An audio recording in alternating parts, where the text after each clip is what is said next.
Hey guys, Pete here. This will be my Mr. Robot Season 4 Episode 2 recap and review. We got some answers that ask some questions, then a slow simmering kind of character-based episode, and then a last-minute reveal that has major implications for the rest of the story. If you haven't watched Episode 2 of Mr. Robot's 4th season, which is titled 402 Payment Required, then this video will be filled with spoilers and it's not for you. Hit the subscribe button, go watch the episode, and then come back for this because we're going to talk about everything that happened. For everyone else, let's get into it.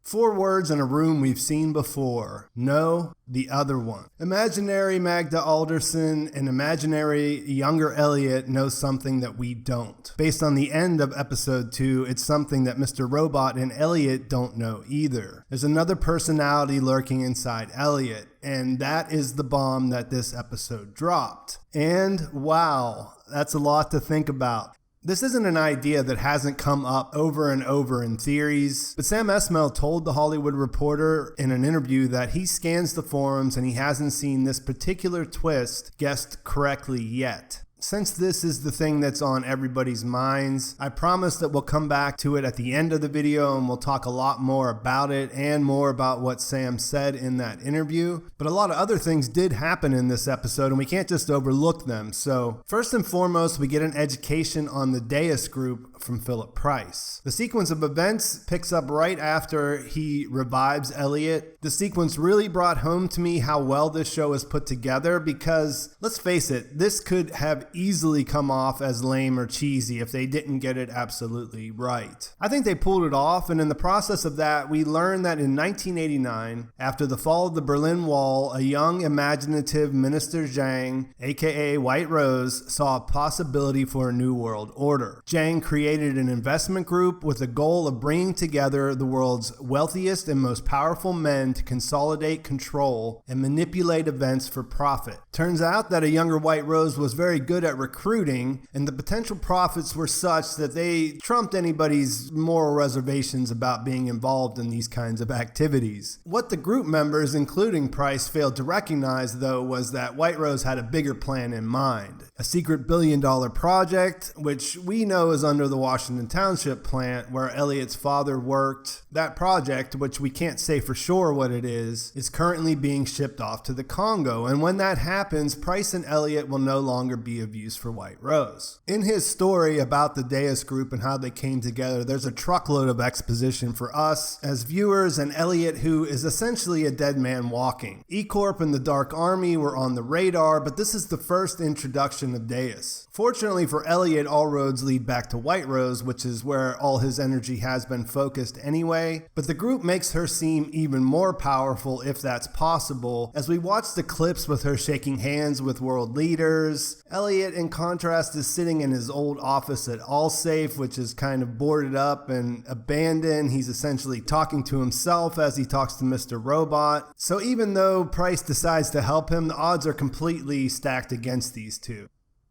Elsewhere, we do see that Dom has followed Janice's directions and made it to her meeting about the Santiago case. The way this scene played out really worked for me, as I bought her performance and thought she was actually turning on the Dark Army as it was playing out. This doesn't turn out to be the case though, rather she's just feeding the investigating agent a Dark Army approved cover story about Santiago working with the drug cartel. Janice is awesome again. She continues to carve out a space in this story at the late stage that she's entered it. When Dom says she can only be 99% certain that they bought her story, the agent dies. It's made to look like a suicide, but it's clear that the Dark Army made this happen. He's thrown from his balcony at his apartment or hotel or whatever it was. And I just have to point it out once again, Dom does a fantastic job here, and her situation is really emphasized here. It kind of gets put in the background of the big story that's going on, but the Dark Army is really putting the squeeze on her. Elliot is also up against the clock here. We know there's 8 days until the project ships. He needs Whiterose to bring the Dais Group together. Price helps out with this. He goes and meets with Whiterose, tells them he's going to resign and that they have to replace him. We learn that they have to get the whole group together in order to do that. Before he goes and does that, we learn that Susan Jacobs, who Darlene killed, obviously, in season 2, was his connection with the banking. So while Price goes goes off to meet with Whiterose, Elliot tries to figure out how to get a hold of Susan Jacobs.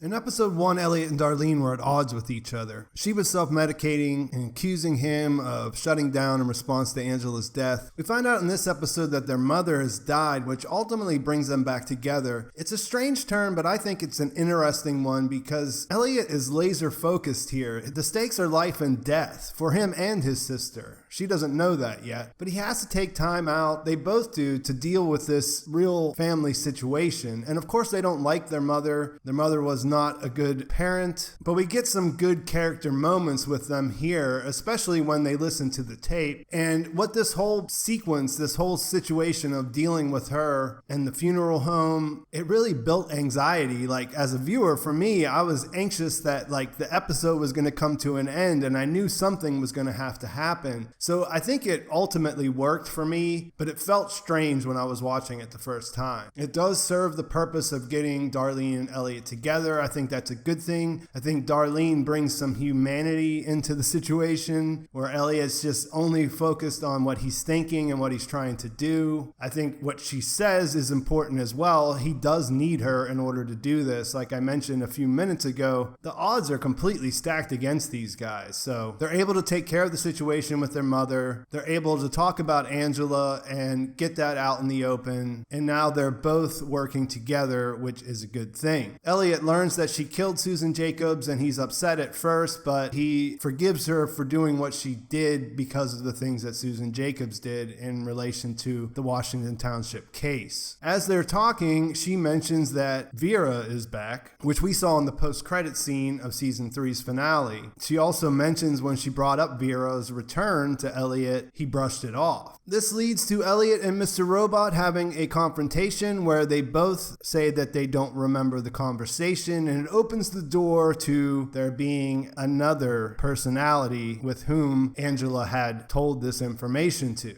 Then we cut back to the boardroom where Elliot first had his meeting with Tyrell. There we find his mother and a younger version of himself. There's a table that has 4 chairs there. We find out that they're waiting for someone. They're not waiting for Elliot. They're not waiting for Mr. Robot. They're waiting for the other one. And that brings us to the end of the episode and to the big question of who is the other personality. I think it's interesting here how they introduced that, like we had Corp and the Dark Army, and now we learn that there is a Dais Group that's behind them. In the same way, we had Elliot and Mr. Robot. They were at odds with each other, but then we also learned that there's another personality that's another layer beyond them. So there's a pretty nice parallel between those two situations there. In the beginning of the series, Elliot told us there was a powerful group of people running the world. Now at the beginning of season 4, we find out about this Dais Group who fit this opening description from the pilot to a T. There's a powerful group of people out there that are secretly running the world. I'm talking about the guys no one knows about, the guys that are invisible, the top 1% of the top 1%, the guys that play God without permission.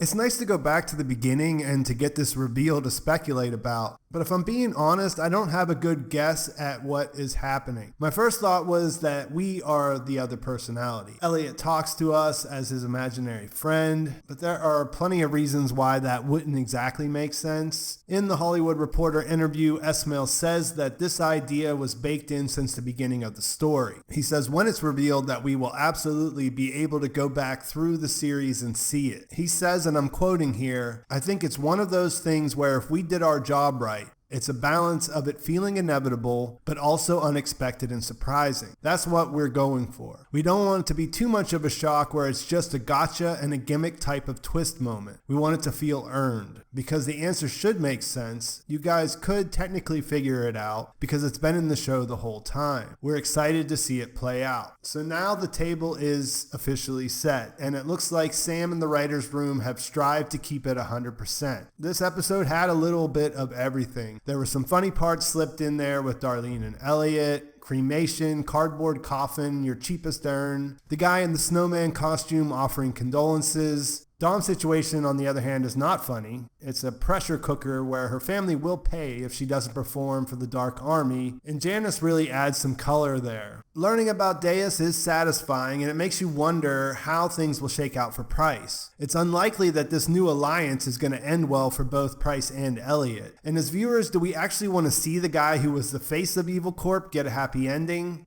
Vera has yet to make an appearance, but we at least have some context around the end credits scene now. He's been in both the trailers, so I'm sure it's just a matter of time until we see the brave traveler inject himself into the current events. We also didn't get any Tyrell, but he should also make a return rather soon. Episode 2 was another great looking episode. There were good character moments with Elliot and Darlene, enough mystery to go around. WTF is going on in that boardroom, and where exactly is that going down? I mean, it's in Elliot's head, but where is the body, if you get where I'm coming from? There's so much to think about, so much to discuss. Let me know in the comments what you think's going on and where things are headed. There are plenty of details for us to discuss, and I'll be interested to see what you guys are thinking. Please like the video if you enjoyed it. Please subscribe to my channel if you haven't already. Thanks for watching. I will talk to you soon.